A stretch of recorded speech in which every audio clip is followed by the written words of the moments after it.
বন্ধুরা আমার, এখন আমরা আসি প্রতিবেশী কারা। আমাদের জানতে হবে না আমাদের প্রতিবেশী কারা কারা রয়েছে, কারা আমাদের হকদার। এখানে বিভিন্ন মুফাসসিরে কেরামগণ বিভিন্ন ভাবে তারা ব্যক্ত করেছেন প্রতিবেশী কারা। এই সম্পর্কে হযরত হাসান রাদিয়াল্লাহু তাআলা আনহু, একজন সাহাবী যার নাম হযরত হাসান রাদিয়াল্লাহু তাআলা আনহু, তিনি প্রতিবেশীর সংজ্ঞা দিতে গিয়ে তিনি বলেন, আপনার যে বাড়ির যে ঘর আছে সেই ঘর থেকে আপনার আশেপাশে যে 40টা ঘর সমান তারা সকলে আপনার প্রতিবেশী। আপনি মনে করতে পারেন আপনার বাসার পাশে কি আপনার চাচার বাসা আছে, আপনার ওই কি আরেকজন বাইরের বাসা আছে, তারাই শুধু প্রতিবেশী, এমন না। আপনার বাড়ির পাশে ধরেন ডান পাশে 40টা ঘর, বাম পাশে 40টা ঘর, সামনে 40টা ঘর এবং পিছনে 40টা ঘর, সকলে যে আপনার প্রতিবেশী। কথা বলেন ঠিক কিনা? আবার অনেকে বলেছেন যে একটি মহল্লার ভিতরে যদি একটা মসজিদ থাকে, এই মসজিদে যারা নামাজ পড়তে আসে তারা সকলে আপনার প্রতিবেশীর অন্তর্ভুক্ত। আবার অনেকে বলেছে আপনি বাড়ি থেকে একটা আওয়াজ করলেন জোরে, আওয়াজ যতদূর পর্যন্ত যায়, যতদূর মানুষ শুনতে পারে, তারা হলে আপনার প্রতিবেশী। বিভিন্ন বিভিন্ন উলামায়ে কেরামগণ বিভিন্ন ভাবে ব্যক্ত করেছেন তাদের মতগুলা। তো সম্মানিত মুসল্লি কেরাম, আমরা কারা প্রতিবেশী সেটা কিন্তু আমরা পাইলাম। এখন এই প্রতিবেশীর ভিতরে কিন্তু অনেক ভাগ আছে, অনেকগুলা পদ্ধতি আছে কারা কোন ধরনের প্রতিবেশী। প্রতিবেশীর ভিতরে যদি আপনার প্রতিবেশী যদি আপনার মুসলমান হয় তাহলে তার একটু হক অন্যরকম হয়ে যায়। আবার সেই প্রতিবেশী আপনার মুসলমান, আবার আপনার বিরাটের কোনো সম্পর্ক, তার হক কিন্তু আরো বেড়ে যায়। কথা বলেন ঠিক কিনা? আবার প্রতিবেশী আপনার পাশে বাড়ির পাশে বিধর্মী লোক, সে কিন্তু আপনার প্রতিবেশীর অন্তর্ভুক্ত। কথা বলেন ঠিক কিনা? সে অমুসলিম হতে পারে কিন্তু তার প্রতি আপনার একটা হক আছে, আছে কিনা ভাইরা আমার? ভাইরা আমার, বন্ধুরা আমার, প্রতিবেশীর সাথে কিসের জন্য আমরা সৎ আচরণ করব?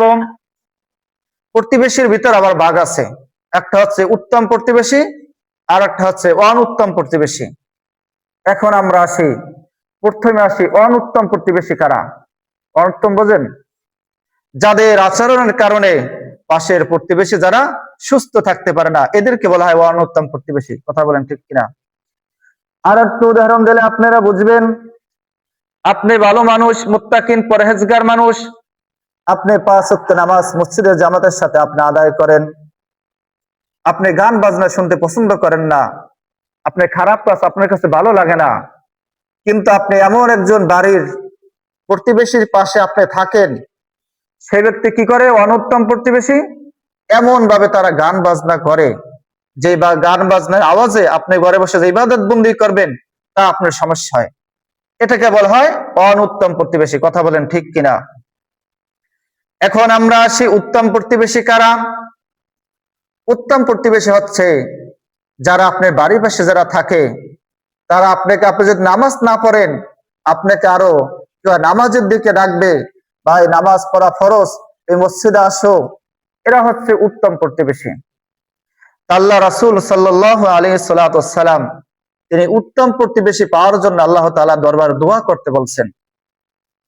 এখন আমাদের বাড়ির পাশে যদি উত্তম প্রতিবেশী থাকলে লাভ হয় না অনুত্তম প্রতিবেশী থাকলে লাভ হয়? কি বলেন? যদি আমাদের বাড়ির পাশে উত্তম প্রতিবেশী থাকে, এরা কিন্তু আমাদের খোশ নসিব। কথা বলেন ঠিক কিনা? ভাইয়েরা আমার, বন্ধুরা, সম্মানিত মুসল্লি কিরাম আমার, আপনারা উদাহরণ দিলে বুঝবেন উত্তম প্রতিবেশীর কি মর্তবা, কি ফজিলাত। একজন বড় বুজুর্গ লোক ছিলেন যার নাম আব্দুল্লাহ ইবনে মুবারাক রাহমাতুল্লাহি আলাইহি। কি নাম? আব্দুল্লাহ ইবনে মুবারাক রাহমাতুল্লাহি আলাইহি, যিনি খুবই বড় একজন আলেম বুজুর্গ ব্যক্তি ছিলেন। সে বুজুর্গ ব্যক্তির বাড়ির পাশে, এটা একটু মনোযোগ দিন আপনারা, সে আব্দুল্লাহ ইবনে মুবারাক রাহমাতুল্লাহি আলাইহি বাড়ির পাশে একটা জমি বিক্রি করা হবে। তো আপনারা তো সাধারণত আমরা কোন জায়গার জমির কি দাম সেটা তো আমরা মোটামুটি জানি। কথা বলেন ঠিক কিনা? আমরা ধরেন শহর কেন্দ্রিক জমির কি দাম, তার শহরের নিচে একটু জমির কি দাম, আবার ধান খেতের জমির কি দাম, মোটামুটি একটা ধারণা থাকে না? কি বলেন? তো আব্দুল্লাহ ইবনে মুবারাক রাহমাতুল্লাহি আলাইহির বাড়ির পাশে যে একজন লোক যে জমি বিক্রি করবে, তার জমির দাম ধরেন 1 লাখ টাকা। আপনি ধরেন বাজার মূল্য বর্তমান 1,00,000 টাকা। তো যে ব্যক্তি জমি বিক্রি করবে সে ব্যক্তি বলতেছে, বিজ্ঞাপন দিচ্ছে আমার জমি বিক্রি করব। তো মানুষ যখন বিক্রি করবে, মানুষও তার কাছে যাইতেছে, বলতেছে দাম কত। ভাইয়েরা আমার, বন্ধুরা আমার, তখন আব্দুল্লাহ ইবনে মুবারকের প্রতিবেশী বলতে আছে, আমার এই জমির দাম 5,00,000 টাকা। তখন লোকজন সব আশ্চর্য হয়ে গেছে। আপনার জমির দাম সর্বোচ্চ 1,00,000 হইতে, এখন 2,00,000 টাকা চাবেন আপনি, কিসের জন্য 5,00,000 টাকা চান? এটা প্রশ্ন আসে কিনা ভাইয়েরা আমার? কি 19-20 হইতে পারে, 20-50 হয় কি? এটা কি হওয়া সম্ভব? কি বলেন ভাইয়েরা আমার, বন্ধুরা আমার? তখন ওই লোকটি বলল, আমার জমির দাম এই কারণে এত বেশি চাইতে আছে, কারণ আমার জমির পাশে যে ব্যক্তির বাসা, যে ব্যক্তির বাড়ি, তাকে তোমরা জানো? এই জমির পাশে এমন একজন ব্যক্তির বাড়ি, তার নাম হচ্ছে আব্দুল্লাহ ইবনে মুবারক রাহমাতুল্লাহি আলাইহি। বলেন না সুবহানাল্লাহ। বলতে আছে, তুমি যদি এই জমি 5,00,000 টাকা দিয়ে কেনো, তাহলে তুমি কার প্রতিবেশী হবা জানো? তুমি তো আব্দুল্লাহ ইবনে মুবারকের প্রতিবেশী হবা। বলেন না সুবহানাল্লাহ।